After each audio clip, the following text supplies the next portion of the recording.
जय नमस्कार दोस्तों, आज हम समझने वाले हैं जब 1991 में भारत में आर्थिक संकट आया था जिसको अंग्रेजी में बोला जाता है इकोनॉमिक क्राइसिस। क्या होता है चलिए देखते हैं और समझते हैं। देखिए सबसे पहले हेडिंग है 1991 में जब भारत कंगाल होने वाला था, जब भारत में आर्थिक संकट आ गया था, भारत का पैसा ख़त्म हो गया था, भारत का विदेशी पैसा खत्म हो गया था, उसी को समझेंगे आज। 1991 में जब भारत कंगाल होने वाला था, देखिए क्या हुआ 1991 में हुआ इकोनॉमिक क्राइसिस हुआ। क्या हुआ? इकोनॉमिक क्राइसिस हुआ 1991 में। अगर मैं आपसे कहूं कि एक समय ऐसा था जब भारत के पास सिर्फ 2 हफ्ते का पैसा बचा था, पेट्रोल खरीदने के पैसे नहीं थे, बाहर से सामान लाने के पैसे नहीं थे और मजबूरी में भारत को अपना सोना गिरवी रखना पड़ा। सवाल है इतना बड़ा देश कंगाल कैसे हो गया, उसी को समझते हैं और देखते हैं। देखिए क्या हुआ 1991 में इकोनॉमिक क्राइसिस आया। भारत लगभग दिवालिया होने वाला था। 1991 में भारत में आया था इकोनॉमिक क्राइसिस, मतलब भारत लगभग दिवालिया होने वाला था। भारत का पूरा पैसा खत्म हो गया था, मतलब खत्म हो गया था। 2 सप्ताह का पैसा बचा था। देखिए क्या हुआ, अब समझते हैं। सबसे पहले इकोनॉमिक क्राइसिस का मतलब क्या होता है। देखिए इकोनॉमिक क्राइसिस मतलब जब देश की जेब खाली हो जाए, या आसान भाषा में कहा जाए तो देश का पैसा ख़त्म हो जाए, उसी को कहा जाता है इकोनॉमिक क्राइसिस के नाम से जाना जाता है। इकोनॉमिक क्राइसिस का मतलब क्या? जब देश की जेब खाली हो जाए, पैसा ख़त्म हो जाए, उसी को कहा जाता है इकोनॉमिक क्राइसिस के नाम से जाना जाता है। तो चलिए अब आगे कुछ बात है उसको समझते हैं। तो अब समझते हैं कि कारण क्या क्या था, उसको समझते हैं और देखते हैं। देखिए जब भारत दिवालिया होने वाला था उसका कारण, रीज़न क्या क्या था, उसको समझते हैं और देखते हैं। देखिए पहला रीज़न था कमाई बहुत कम हो रहा था, मतलब कमाई कम हो रहा था और खर्चा ज़्यादा हो रहा था। जैसे उदाहरण का समझिए, जैसे मान लीजिए भारत कमा रहा था, मतलब जैसे हम लोग कमा रहे हैं 5,000, कोई भी व्यक्ति कमा रहे हैं 5,000 और खर्च कितना कर रहा है 10,000। कमाएगा 5,000, खर्च करेगा 10,000, 5,000 कहाँ से आएगा? इसी की वजह से भारत दिवालिया होने वाला था। इसीलिए 1991 में भारत में इकोनॉमिक क्राइसिस आया था। देखिए क्या हुआ, जब कर्ज बढ़ेगा तो घर डूबेगा, जब कर्ज बढ़ जाएगा तो घर जो हो गया अपने आप डूब जाएगा। यही हमें देखने के लिए मिला। मतलब क्या होता था, कमाई कम होता था और खर्चा था वो ज़्यादा होता था। जैसे में आपकी कमाई हो 5,000 और खर्च हो 10,000 तो क्या होगा? कर्ज बढ़ेगा तो घर डूबेगा। यही भारत के साथ हुआ, ऐसा ही भारत के साथ हुआ। और कारण समझते हैं क्या क्या कारण था। देखिए पहला क्या था, ज़्यादा कर्ज, मतलब फॉरेन डेट। तो भारत क्या किया था, विदेशों से बहुत ज़्यादा पैसा ले लिया था, कर्जा ले लिया था। उसके बाद समझिए दूसरा क्या हुआ, दूसरा उसका पीछे कारण क्या था, तेल महंगा हो गया था। तेल महंगा होने का कारण था गल्फ वार शुरू हो गया था, जो गल्फ कंट्री में युद्ध शुरू हो गया था। और तीसरा कारण एक्सपोर्ट कम इंपोर्ट ज़्यादा, मतलब हम कोई भी सामान विदेश से बहुत ज़्यादा खरीद रहे थे और अपना सामान विदेश में बहुत कम बेच रहे थे। मतलब खरीदेंगे बहुत ज़्यादा और बेचेंगे बहुत कम, उसे कहा जाता है एक्सपोर्ट कम। मतलब एक्सपोर्ट कम और इंपोर्ट ज़्यादा, मतलब अपना सामान बहुत कम बेचेंगे और इंपोर्ट बाहर का सामान बहुत ज़्यादा खरीदेंगे। यही हमें देखने के लिए मिला। जब कम बेचेंगे तो क्या होगा, देखिए जब कम बेचेंगे तो पैसा हमें कम मिलेगा और जब ज़्यादा हम खरीदेंगे तो पैसा हमें ज़्यादा देना पड़ेगा। और चौथा समझते हैं, चौथा देखिए क्या हुआ, चौथा हो गया सरकार ज़्यादा खर्च करने लगी। जो सरकार हो गई वो बहुत ज़्यादा खर्च करने लगी। तो चलिए अब एक एक को समझते हैं और देखते हैं। पहले समझेंगे ज़्यादा कर्ज, उसके बाद तेल महंगा हो गया, एक्सपोर्ट इंपोर्ट, उसके बाद समझेंगे कि सरकार ज़्यादा खर्च कहाँ कर रही थी, उसको समझते हैं और देखते हैं। चलिए तो अब समझते हैं कि मेन कारण हमें क्या देखने के लिए मिला, उसको समझते हैं और देखते हैं। देखिए सबसे पहला कारण क्या हमें देखने के लिए मिला, ज़्यादा कर्ज। मतलब विदेश कंट्री से हमने बहुत ज़्यादा कर्ज ले लिया था, मतलब दूसरे देशों से बहुत ज़्यादा कर्ज ले लिया था। वही होता है। देखिए फॉरेन डेट का मतलब क्या होता है, फॉरेन डेट का मतलब होता है भारत ने बाहर के देशों से बहुत पैसा उधार लिया, लेकिन लौटाने में बहुत दिक्कत होने लगी। और जैसे ही लौटाने में दिक्कत होने लगी तो ज़्यादा कर्ज ले लिया और जब लौटाने में दिक्कत हो जाएगा तो क्या होगा, आर्थिक संकट आएगा। उसके बाद समझिए दूसरा होता है तेल महंगा हो गया। जो गल्फ कंट्री था वहाँ पर युद्ध शुरू हो गया, गल्फ वार शुरू हो गया, तो वहाँ पर क्या हुआ, तेल महंगा हो गया। 1990 में युद्ध हुआ तो तेल महंगा हो गया और भारत तेल बाहर से खरीदता है। जो भारत हो गया ये तेल क्या करता है, बाहर से खरीदता है। ये भी हमें देखने के लिए संकट मिला। अब तीसरा समझते हैं।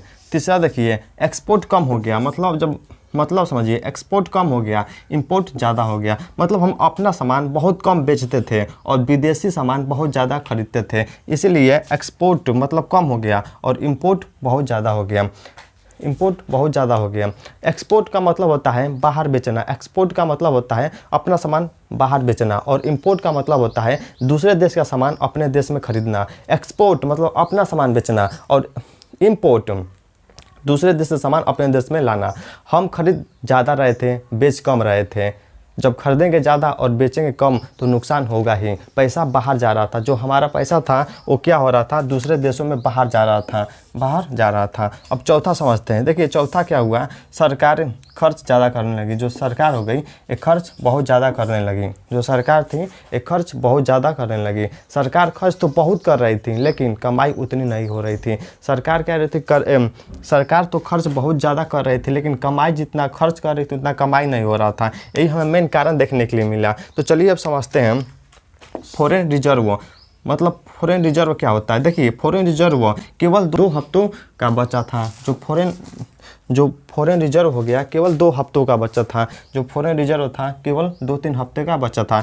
चलिए समझते हैं कि फॉरेन रिजर्व का मतलब क्या होता है। देखिए फॉरेन रिजर्व का मतलब होता है बाहर से सामान खरीदने का पैसा। जो फॉरेन रिजर्व का मतलब होता है बाहर से सामान खरीदने का पैसा। देखिए कोई भी सामान हो गया, जब हम दूसरे देश से खरीदते हैं तो उसको हम रुपया में नहीं खरीदते हैं, उसके लिए हम डॉलर में खरीदते हैं। जिस देश में जो पैसा चलता है उस पैसा में हम खरीदते हैं। उसीलिए लिखा है, देखिए बाहर से सामान खरीदने का पैसा। फॉरेन रिजर्व का मतलब होता है फॉरेन रिजर्व मतलब बाहर से हम कोई भी सामान खरीदेंगे, जैसे तेल हो गया या LPG हो गया, कोई भी सामान हो गया, जैसे मिसाइल हो गया, बम हो गया, कुछ भी जब हम बाहर से खरीदते हैं तो उसको रुपया में नहीं खरीदते हैं। तो इसीलिए हमें बनाया गया है फॉरेन रिजर्व बनाया गया है। फॉरेन रिजर्व मतलब यहाँ पर पैसा रखा जाएगा, हमें कब क्या खरीदना है इसी पैसे से खरीदेंगे, फॉरेन रिजर्व से हम खरीदेंगे। और यही पैसा क्या हो गया, ख़त्म होने वाला था। केवल 2-3 सप्ताह का बचा था फॉरेन रिजर्व पैसा, और वो सिर्फ 2 हफ्तों का बचा था। जो फॉरेन रिजर्व था वो मात्र 2 हफ्तों का बचा था। मतलब देश बंद होने वाला था। मतलब जो भारत देश है वो बंद होने वाला था। जब फॉरेन रिजर्व ख़त्म हो जाएगा तो हम कुछ भी नहीं खरीद पाएंगे, जैसे ना तेल, ना गैस, ना कोई भी मेडिसिन हो गया, दवा हो गया, कुछ भी हो गया, जैसे मिसाइल, बम, कुछ भी नहीं खरीद पाएंगे। जब हमारे पास फॉरेन रिजर्व रहेगा, जब बाहर से सामान खरीदने का पैसा रहेगा तभी हम खरीद पाएंगे, अगर नहीं रहेगा तो हम नहीं खरीद पाएंगे। तो चलिए अब आगे समझते हैं और देखते हैं। तो अब समझते हैं जब भारत में आर्थिक संकट आ गया था तो भारत ने क्या एक्शन लिया, अब देखते हैं, समझते हैं। देखिए क्या हुआ, जब भारत में आर्थिक संकट आ गया था, जब उतना सब हमें देखने के लिए मिला, उसके बाद का पूरा आर्थिक स्थिति खराब हो गया था। जैसे जब भारत का आर्थिक स्थिति खराब हो गया तो उसके बाद भारत ने क्या किया, भारत ने सोना गिरवी रखा। भारत ने अपने देश का सोना दूसरे देशों में गिरवी रखा। देखिए क्या होता है, जैसे मान लीजिए जैसे गरीब आदमी अपना गहना गिरवी रखता है, वैसे ही भारत को अपना सोना दूसरे देशों में गिरवी रखना पड़ा। और जब गिरवी रखा, जो पैसा मिला, उस पैसे से भारत अपना आर्थिक स्थिति मजबूत किया धीरे धीरे। कितना सोना बाहर रखा, देखिए 67 टन सोना विदेशों में बाहर रखा। जो पैसा मिला उस पैसे से धीरे धीरे भारत क्या किया, अपना आर्थिक स्थिति मजबूत किया। जैसे घर में मान लीजिए जब पैसे की आर्थिक स्थिति बहुत ख़राब हो जाती है घर में, तो लोग क्या करते हैं, जो घर सोना वोना होता है वो ले जाकर सोनार के पास जमा कर देते हैं, गिरवी रख देते हैं। और सोनार क्या करता है, जो सोना हम गिरवी रखते हैं उसके बदले हमें पैसा देता है। उस पैसे से हम अपनी आर्थिक स्थिति धीरे धीरे मजबूत करते हैं। और जैसे ही हम लोगों की आर्थिक स्थिति मजबूत हो जाती है तो हम उस जो सोना को गिरवी रखे हैं उसको हम खरीद लेते हैं। तो देखिए क्या हुआ, तो इतना सब हमें देखने के लिए मिला। 67 टन सोना हमने गिरवी रखा और जो पैसा मिला धीरे धीरे उस पैसे से हम लोग सुधार किए। तो अब देखिए क्या होगा, देखिए अब देश को बचाने के लिए फैसले लिए गए। जो 67 टन सोना जब हम बाहर रखें, जो पैसा मिला, तो अब फैसला लिया गया कि अब देश को बचाने के लिए अब हम क्या करेंगे, फैसला लिया गया। अब देश को बचाने के लिए फैसले लिए गए। और पूछेगा कि उस समय PM कौन थे, तो लगाएगा PV नरसिम्हा राव। उस समय के PM कौन थे, PV नरसिम्हा राव। और पूछेगा FM फाइनेंस मिनिस्टर कौन थे, तो लगेगा मनमोहन सिंह वित्त मंत्री थे, फाइनेंस मिनिस्टर थे। और प्रधानमंत्री PV नरसिम्हा राव। इन दोनों ने भारत की आर्थिक स्थिति को, और जो 14 दिनों का फॉरेन रिजर्व बचा था उसको धीरे धीरे कर बहुत अच्छा, मतलब लेवल पर लाने के प्रयास किए गए, अपने लेवल पर लाने का प्रयास किए गए और देश को बचा लिया, नहीं तो देश क्या होता, बर्बाद हो गया रहता। देखिए क्या हुआ उसके बाद समझिए। 1991 में रिफॉर्म आई, मतलब नई अब नई आर्थिक नीति आई, मतलब रिफॉर्म आया कि अब मान लीजिए अब इतना पैसा, इतना 67 टन सोना बाहर रख दिए, देश की आर्थिक स्थिति बहुत ख़राब है, देश में इकोनॉमिक क्राइसिस आ गया है, तो अब क्या किया जाए। अब जब 1991 में अब 1991 में रिफॉर्म की गई और नई आर्थिक नीति लाई गई। उसमें क्या लाया गया था, एलपीजी। तो चलिए समझते हैं कि एलपीजी क्या है। तो अब समझते हैं जब 1991 में रिफॉर्म किया गया और नई आर्थिक नीति लाई गई, क्या लाई गई उसको समझते हैं और देखते हैं। देखिए क्या हुआ, 1991 में क्या किया गया, रिफॉर्म्स किया गया, मतलब नई आर्थिक नीति लाई गई, नई आर्थिक नीति लाई गई। उसमें लाया गया था एलपीजी, जिसका फुल फॉर्म होता है, एलपीजी का मतलब होता है लिबरलाइजेशन।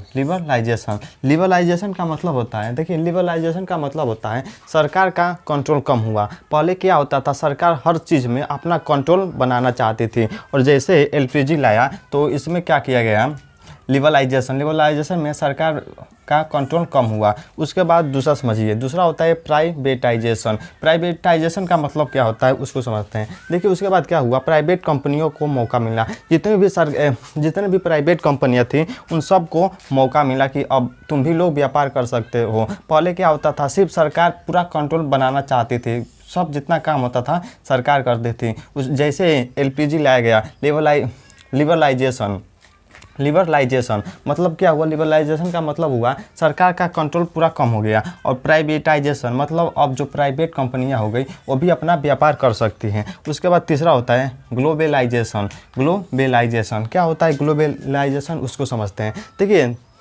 ग्लोबलाइजेशन का मतलब होता है दुनिया से व्यापार करना, मतलब दुनिया से व्यापार करना। हमें यह 3 चीज़ देखने के लिए मिला। पहला लिबरलाइजेशन, मतलब सरकार का कंट्रोल कम हुआ, हर चीज़ में सरकार अपना कंट्रोल बनाती थी, और एलपीजी लाया तो लिबरलाइजेशन, सरकार का कंट्रोल कम हुआ। प्राइवेटाइजेशन, पहले पूरी व्यवस्था सरकार चलाती थी, प्राइवेट कंपनियां कोई भी काम नहीं करती थी, और जैसे ही एलपीजी लाया गया तो प्राइवेट कंपनियों को भी मौका मिल गया। और तीसरा हो गया ग्लोबलाइजेशन, दुनिया से व्यापार करने का भी रास्ता खुल गया, मतलब दूसरे देशों से व्यापार करने का रास्ता खुल गया।